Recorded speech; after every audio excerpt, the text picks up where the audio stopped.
یہ مثال انٹیوں میں پائی جاتی ہے. خواتین کو شکایت ہوتی ہے بھائی میاں جو ہے ہمارے حقوق ادا نہیں کر رہا. بالکل صحیح شکایت ہے. اگر وہ خرچہ نہیں دے رہا ہے, نان نفقہ نہیں اٹھا رہا ہے, جیسا خود پہنے ویسا اپنی زوجہ کو پہنائے, یعنی ویسا کا مطلب جس اسٹینڈرڈ کا لباس خود پہنتا ہے اسی اسٹینڈرڈ کا, بولو نا, اب بول نہیں رہے, دیکھا نا اپنے خلاف بات جا رہی ہے. بیگم کو وہی اسٹینڈرڈ. جی جی جی جی جی خیال کا لفظ نا مبہم ہے, وہ ہر آدمی کہتا ہے میں تو خیال کرتا ہوں, تو اس لیے میں خیال کو نہیں پوری تھوڑی ڈیٹیل بتاتا ہوں. جس اسٹینڈرڈ کا خود کھاتا ہے اسی اسٹینڈرڈ کا زوجہ کو کھلائے. ایسا نہیں ہے کہ خود پیزے برگر پھوڑ رہا ہے جا کے اور اس کو مسور کی دال پہ ٹرکھایا ہوا ہے. تو یہ سارا اسٹینڈرڈ, اس کا جو لیونگ اسٹینڈرڈ ہے وہ آپ کے لیول کا ہونا چاہیے, جو آپ کا اسٹینڈرڈ ہے. تو یہ ذمہ داری کس نے لگائی ہے بھائی؟ بولو نا. اسلام نے, اہل مغرب نے یہ ذمہ داری مرد پہ نہیں لگائی ہے.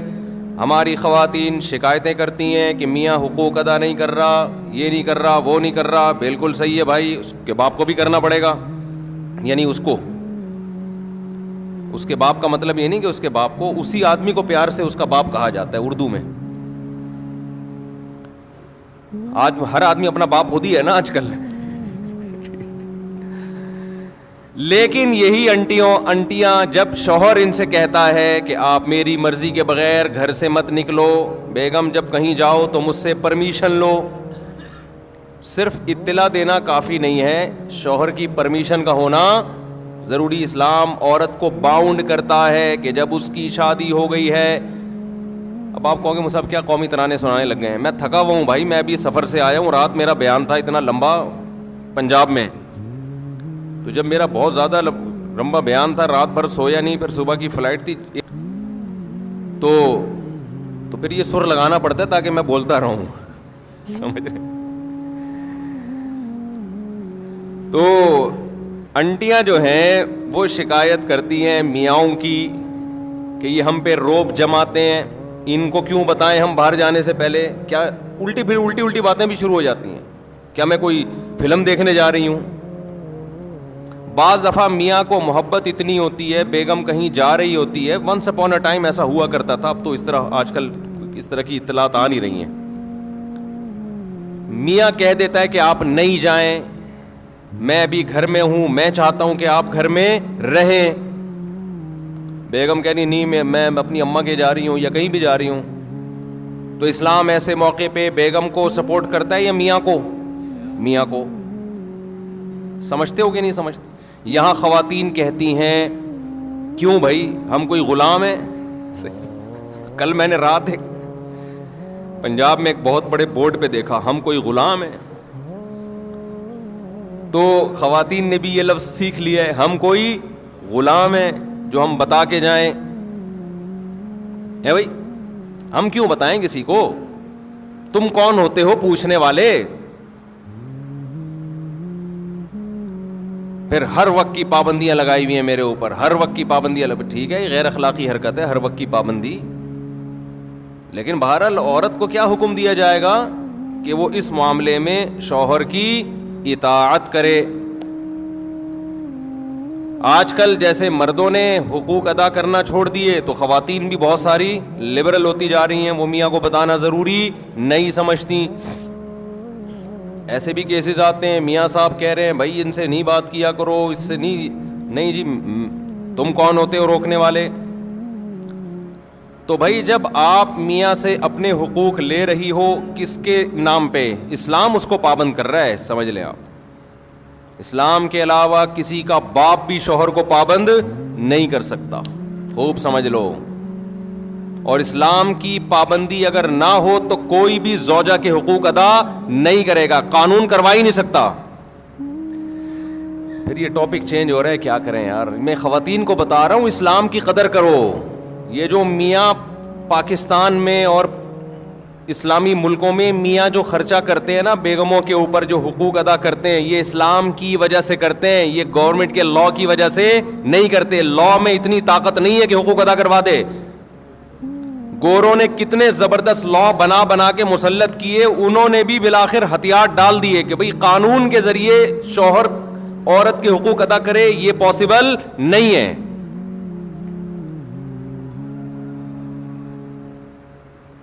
دیکھو ہمارے نبی صلی اللہ علیہ وسلم،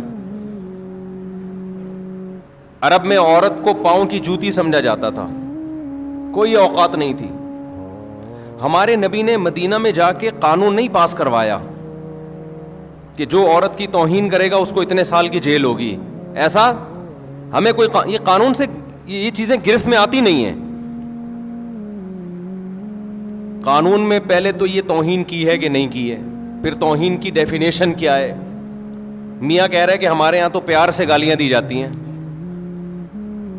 ہمارے یہاں کیا، کل ایک صاحب آئے، انہوں نے کہا مجھے میری بیوی نے بہت گالیاں دی ہیں نا، بہت پھٹا ہوا کہ پنجاب میں بیٹھا ہوا تو کہیں تو میری بیوی نے بہت گالیاں دی ہیں. میں نے کہا کیا گالیاں دی ہیں؟ کہہ رہے یار مصعب کیا؟ میں نے کہا ترجمہ کر کے بتا دو. میں نے کہا ایز اٹ از گالی تو نہیں بتاؤ، لیکن آسان لفظوں میں اس کو ذرا مفہوم بیان کرو، آسان لفظوں میں اس کا. تو خیر میں یہ عرض کر رہا تھا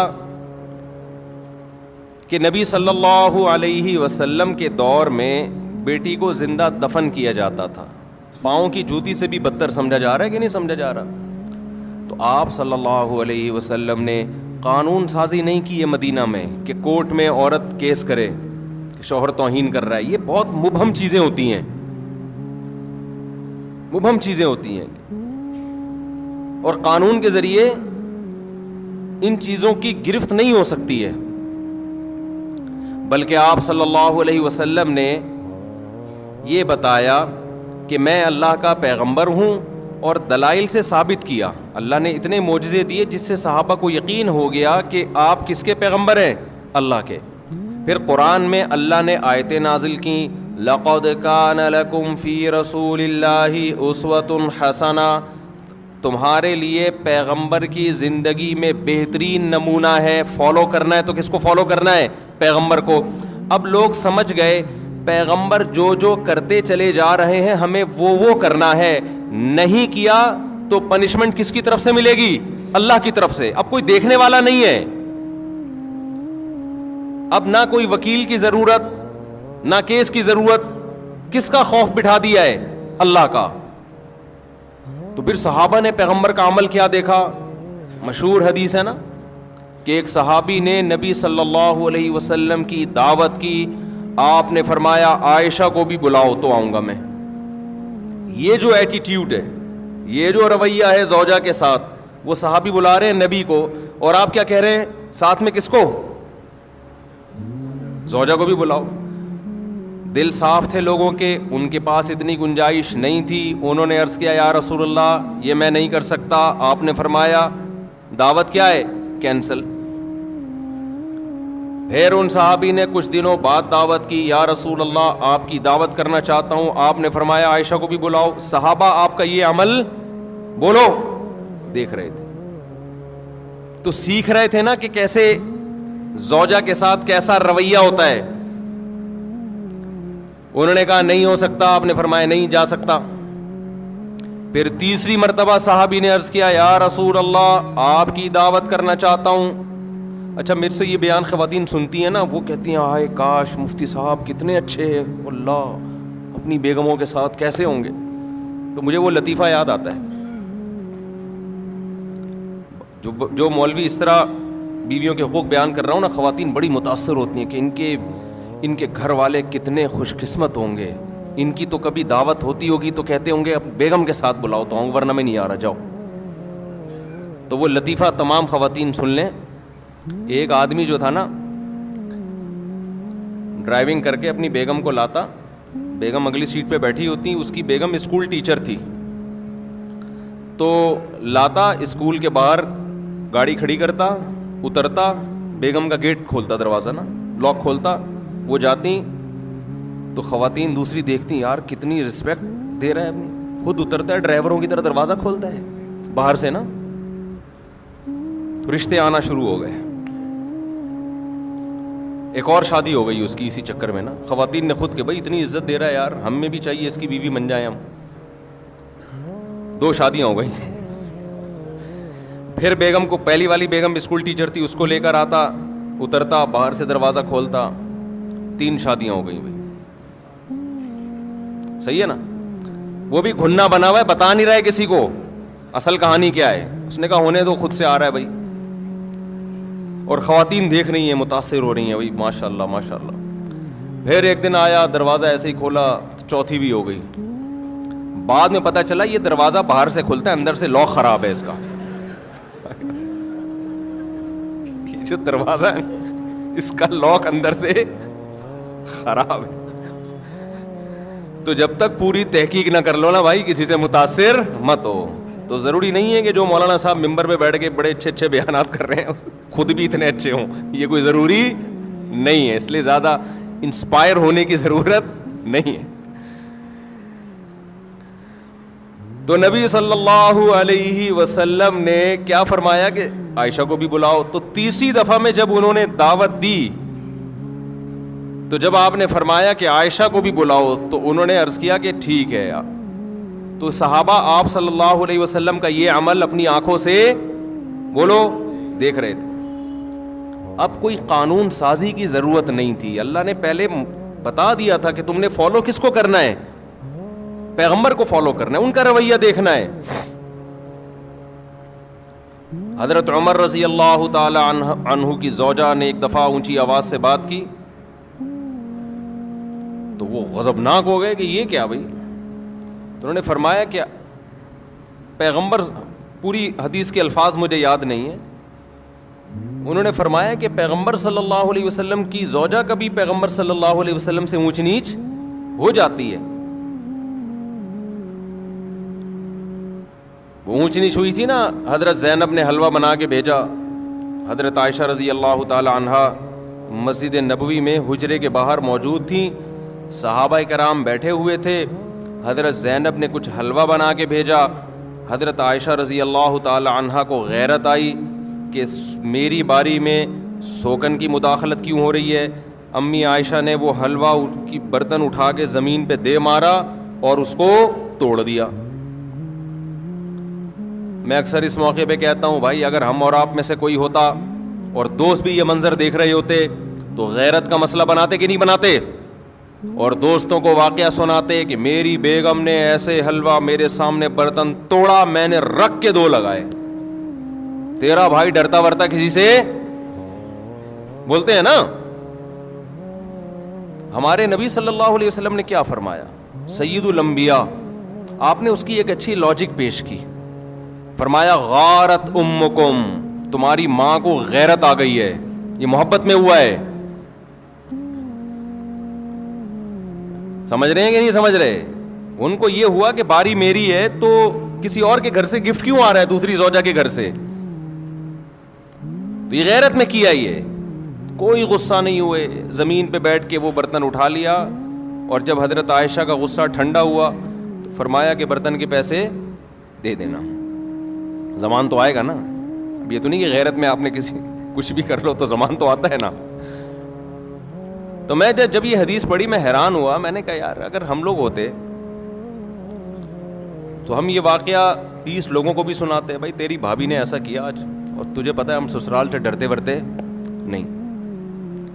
اور دوست بھی مردانگی کے چیلنج دیتے, ابے تو جورو کا غلام ہے, تیرے گھر میں برتن ٹوٹ رہے ہیں, صحیح ہے نا, تیرے گھر میں کیا ہو رہا ہے, اور وہ بھی تیرے دوستوں کے سامنے, شاگردوں کے سامنے. کوئی تمیز ہے یار, رکھ کے لگایا کیوں نہیں تو نے. لیکن صحابہ نے یہ منظر بھی اپنی آنکھوں سے دیکھا. یہ حدیث تو صحابی بیان کر رہے ہیں نا, کہ نبی نے اس کی توجیح کی. غارت امکم, تمہاری ماں کو غیرت آ گئی. تبھی تو حدیث میں آتا ہے. دیکھو یہ واقعہ سننے میں الگ ہے, سننے میں تو آپ سمجھ رہے ہو بھائی نارمل ہے. حقیقت یہ ہے کہ جب گزرتی ہے تو پتہ چلتا ہے کہ اس کے لیے تھوڑے بہت اخلاق کافی نہیں ہے, بہت بڑا ظرف ہونا چاہیے. اور خاص طور پر وہ پیغمبر جن کو سب فالو کر رہے ہیں, مقتدا اور رہبر ہیں, جن سے افضل اس کائنات میں اللہ نے کسی کو پیدا کیا نہیں ہے.